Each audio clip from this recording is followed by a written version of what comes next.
Mafanikio ya Wizara ya Mawasiliano na Teknolojia ya Habari kwenye uzinduzi wa minara 758, ujenzi wa mkongo wa taifa wa mawasiliano na kukabidhi mkongo wa consortium serikalini. Kuanzia vilele vya milima yetu hadi kwenye fukwe za bahari ya Hindi, Tanzania inaandika historia mpya ya mapinduzi ya kidigitali, safari inayobadilisha mamilioni ya wananchi. Kwa miaka mingi, maeneo mengi ya nchi yalibaki nyuma katika upatikanaji wa huduma za mawasiliano, lakini leo hadithi hiyo inabadilika na tunaangalia safari ya mafanikio tuliyopitia na hatua thabiti tulizopiga katika kuiunganisha Tanzania kidigitali. Tarehe 13 Mei mwaka 2023, serikali ya awamu ya 6 ilichukua hatua ya kihistoria kubadili sura ya mawasiliano vijijini na pembezoni mwa nchi. Makampuni yote ya simu muhakikishe kwamba ujenzi wa minara yote inakamilika kwa mujibu wa mikataba iliyoingiwa leo, kwa quality, specifications na muda, jinsi tulivyo saini hapa. Halmashauri na taasisi zote zinazohusika na utoaji wa vibali nilishavisema, ni mwezi mmoja vibali vyote viwe vimetoka. Kupitia ruzuku ya serikali ya shilingi bilioni 126, ikiwemo shilingi bilioni 71 kutoka mfuko wa mawasiliano kwa wote UCSAF na shilingi bilioni 55 zilizotokana na mkopo wa Benki ya Dunia kupitia mradi wa Tanzania ya kidigitali, mradi wa ujenzi wa minara 758 ulianzishwa. Kukamilika kwa minara yote 758 kufikia Desemba mwaka 2025 kumewezesha zaidi ya wananchi milioni 8.5 katika kata 688 na vijiji 1400 kupata huduma za simu na internet kwa mara ya kwanza. Hatua hii imepunguza kwa kiasi kikubwa pengo la mawasiliano kati ya mijini na vijijini na kufungua fursa mpya za kiuchumi na kijamii. Kama Wamasai, mawasiliano yetu ilikuwa ni ya mdomo.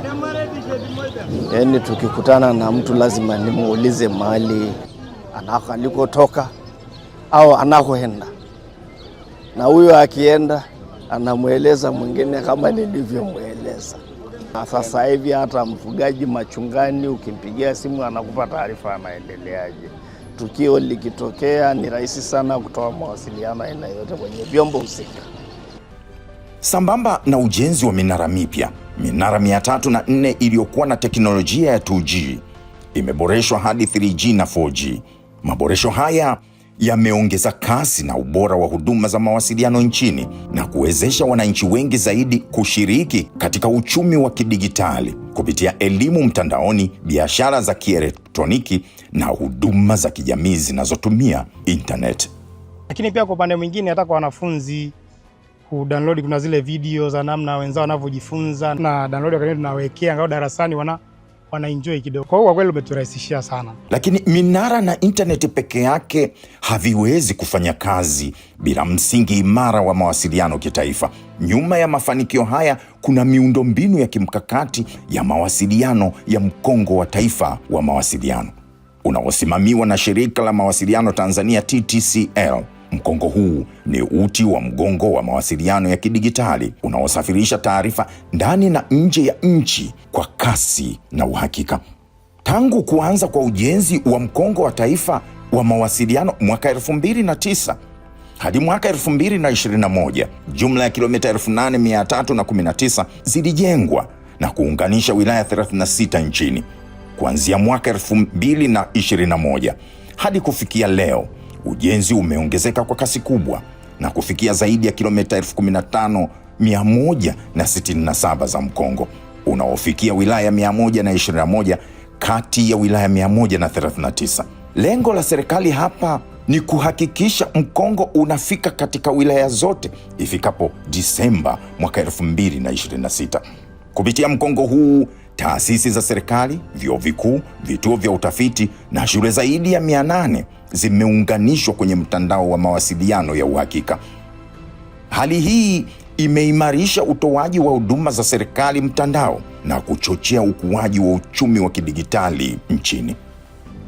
Maendeleo haya pia yamechangiwa na uhusiano imara kati ya serikali na sekta binafsi. Mnamo Septemba mwaka 2023, serikali ilisaini makubaliano na Umoja wa Watoa Huduma za Mawasiliano kwa ajili ya kuimarisha zaidi miundombinu ya mkongo wa mawasiliano, yani missing links, kwenye maeneo ambayo hayajafikiwa na mkongo wa taifa wa mawasiliano. Tarehe 25 Septemba mwaka 2023, serikali na consortium waliingia hati ya maridhiano na kuwezesha consortium kuchangia kiasi cha dola za Kimarekani milioni 11.4 mpaka kufikia Februari 2026 na kuweka ahadi ya uwekezaji wa zaidi ya dola milioni 13 kwenye upanuzi wa mkongo wa taifa wa mawasiliano. Aidha, zaidi ya kilomita 1193 za mkongo zimejengwa na kukaguliwa ubora wake, na mkongo huo sasa unakabidhiwa rasmi serikalini. Haya ni mafanikio makubwa mno katika safari ya kujenga Tanzania inayounganishwa kidigitali. Hata hivyo, safari bado inaendelea. Serikali inaendelea kutekeleza mkakati wake wa kuhakikisha kuwa hakuna Mtanzania yoyote anayebaki nyuma katika upatikanaji wa mawasiliano na huduma za tehama kama ilivyoainishwa kwenye Dira ya Maendeleo ya Taifa 2050. Kwa pamoja tunaijenga Tanzania inayounganishwa, jumuishi na ya kisasa. Tanzania ambayo kila mwananchi ana nafasi sawa katika dunia ya kidigitali leo na kwa vizazi vijavyo. Mheshimiwa Rais, we are deeply honored by your presence today. Your leadership continues to position ICT as a central pillar in delivering Tanzania's National Digital Economy Strategy 2024-2034 and the long-term aspiration of Tanzanian Vision 2050. Across our country, we are witnessing the real impact of digital transformation.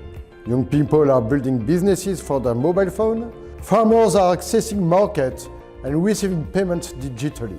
Government services are becoming more efficient and accessible. YAS is proud to be a true ally of the realization of the National Digital Economy Strategy and National Development Vision 2050.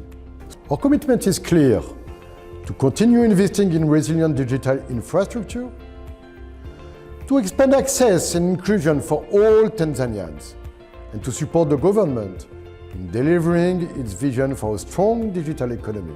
Sisi kama Vodacom tunatoa huduma za kidijitali na za kifedha kwa mwisho wake. Ndani ya miaka 10 Vodacom imewekeza shilingi trilioni 2.1 katika miundombinu. Mwaka jana peke yake Vodacom imewekeza bilioni 2.6 katika kuboresha mtandao wake huo wa kisasa zaidi ambao unatumia akili mnemba, yani AI, na pia unatumia nishati kwa ufanisi zaidi. Hii inaendana na ajenda yetu ya mazingira na kutoa huduma bora kwa kizazi kijacho. Maendeleo yetu yamejengwa kwa ushirikiano. Mwisho, napenda kuipongeza serikali katika uwekezaji mkubwa wa miundombinu ya mkongo wa taifa kupitia NICT-BB. Kama Vodacom tunajivunia kuwa mdau wa maendeleo ya taifa. Na wasalimu kwa jina la Jamhuri ya Muungano wa Tanzania. First, allow me to express our sincere gratitude to the government of Tanzania for your continued support in advancing the telecommunication sector and overall digital Tanzania framework as we embark on the DIRA 2050. Allow me at the same time to commend the Ministry of Communication and Information Technology for their unwavering support. Airtel Tanzania operates under a public-private partnership framework in which the government of Tanzania holds a 49% shareholding kupitia msajili wa hazina. Airtel partnership with the government has been instrumental in driving meaningful impact as we remain committed to delivering value to the people beyond profit. Thank you to the Digital Tanzania Project 758, where we have been a significant player with 169 sites. Nilikuwa naona 5G kama ndoto kufika nchini kwetu. Sasa nawapongeza sana wizara na Airtel kwamba sasa tumeshuhudia lidude lile kubwa linaloitwa robot linakuja kuleta kifurushi cha 5G ndani ya Tanzania. Our investments in fiber infrastructure and rural connectivity are ensuring that no one is left behind. Trong giai đoạn tới, Halotel sẽ không chỉ là nhà cung cấp kết nối mà là nền tảng về hạ tầng số. Chúng tôi xác định sẽ tập trung vào mở rộng mạng 4G, 5G với chất lượng cao, phát triển dịch vụ tài chính số, phát triển hạ tầng dữ liệu. Halotel has connected us for years and now they are connecting us to what's next. Sisi ni Tanzania.